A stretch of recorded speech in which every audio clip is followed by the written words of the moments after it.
Hey there, hope you're doing well.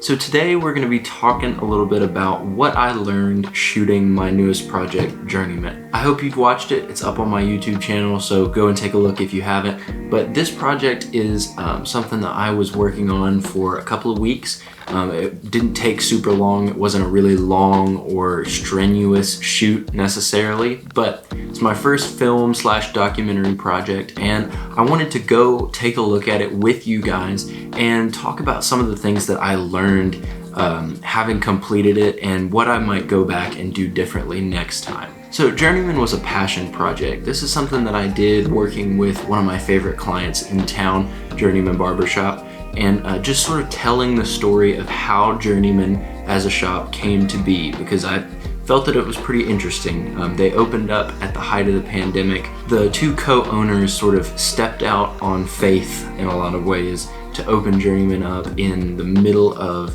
COVID-19 in Louisiana, and so there were a lot of big, hard decisions that they had to make following on the heels of being out of work, having no work for something like 11 weeks. So I felt this was a pretty interesting story, and one that I thought that I could tell fairly well using a video, sort of a documentary style video. And I'm really proud of this project. It turned out really well. There's a lot in it that I'm very proud of. It was a very new experience for me in a lot of ways. This is, like I say, my first documentary project I've completed, and I'm proud of it. I'm glad I did it, and I'm excited to do it again. Along with being my first documentary project, this was also my submission into the Art of Documentary's one-day doc contest. So I shot it all told in one day and edited it over the next about 2 weeks. So it was sort of a project I did on a time crunch. So these may all sound like excuses, and they probably are, but there are definitely some things that if I were to go back and shoot this again and take a lot more time on it, I would definitely change.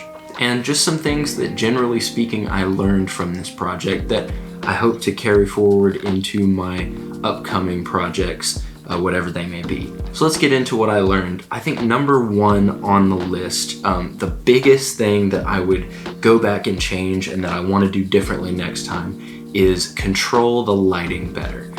My interview, I shot the interview outside. It was early morning outside, but it was a little bit of a long interview, so the sun came up. So towards the end of the interview, some of the shots got really hot. They were pretty overexposed in a lot of ways, and it made for sort of an inconsistent looking interview, because cutting back and forth you would see different times of day, and it didn't look like a cohesive interview, if that makes sense. So that's something that I would definitely change in my next project. Controlling the lighting better and shooting the interview in a space where I can sort of determine what the light is going to look like and shape it exactly how I want to, or make sure that the natural lighting is gonna stay consistent. So shoot it in a place where it's not gonna change, at least not in the time that I'm shooting the interview. So, you know, I'm still pleased with a lot of the shots. Like, some of the interview shots are some of my favorite in the whole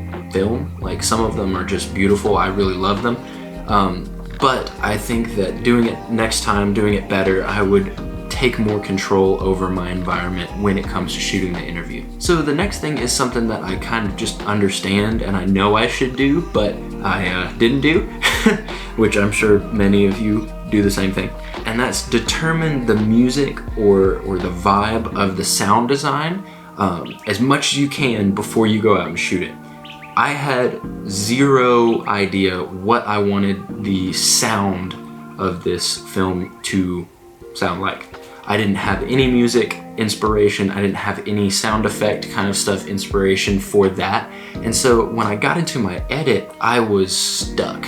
I got to the sound portion of my editing and I just didn't know where to go.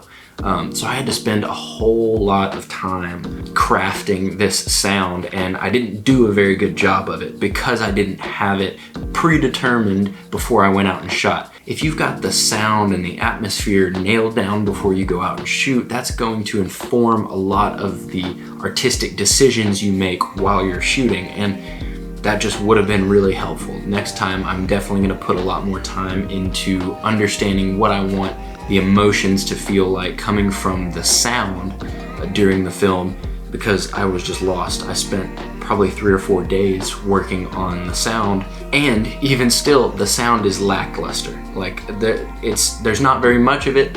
The music transitions are pretty rough and kind of abrupt, so you know, there's a lot I would change when it comes to the audio of this film. And that leads me into my next point, which is audio. I don't have access to high quality audio devices. That's really next thing on my purchase list, my gear list, is to get some really solid microphones that I can use in upcoming projects, because the audio is not terrible on this. Like, it could have been way worse. It wasn't my internal camera microphone, but we were shooting on a busy intersection. That's where Journeyman Barbershop is located. It's sort of at a busy intersection, so there was car noise and all kinds of stuff, birds and stuff in the background. So it's just, the audio is not necessarily poor, but it's messy. It doesn't, it's not clean. It doesn't really convey his voice accurately or very well. That's just another thing, and I really couldn't have changed that even if I wanted to. I have to work with the gear that I have, so that's just something that is really encouraging me to move forward in how I produce my audio in the gear that I have and use to capture audio. That's just an encouragement for me to kind of get my butt in gear on buying better microphones. And another thing that I have learned from this, and it may very well be the last thing, is to assert myself in a directive capacity a little bit more. I tend to just kind of capture things as they happen, which is fine. That can really lead to some great candid moments. However, something I heard as it relates to wedding photography a long time ago is that you can't just wait around for a moment to happen. You've got to make it happen.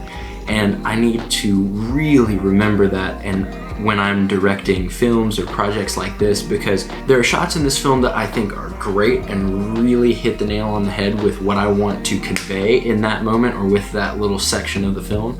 But there are other shots in here that really don't do that very well. And I need to do a better job next time of directing my subject towards my vision, kind of guiding them towards where I want the finished product to be. And that might mean having them redo something a certain way, or change something about how they're doing something, or have them re-say something, say it in a little bit more concise way, say it leaning into this emotion a little bit more. Any of those things would have made this even better.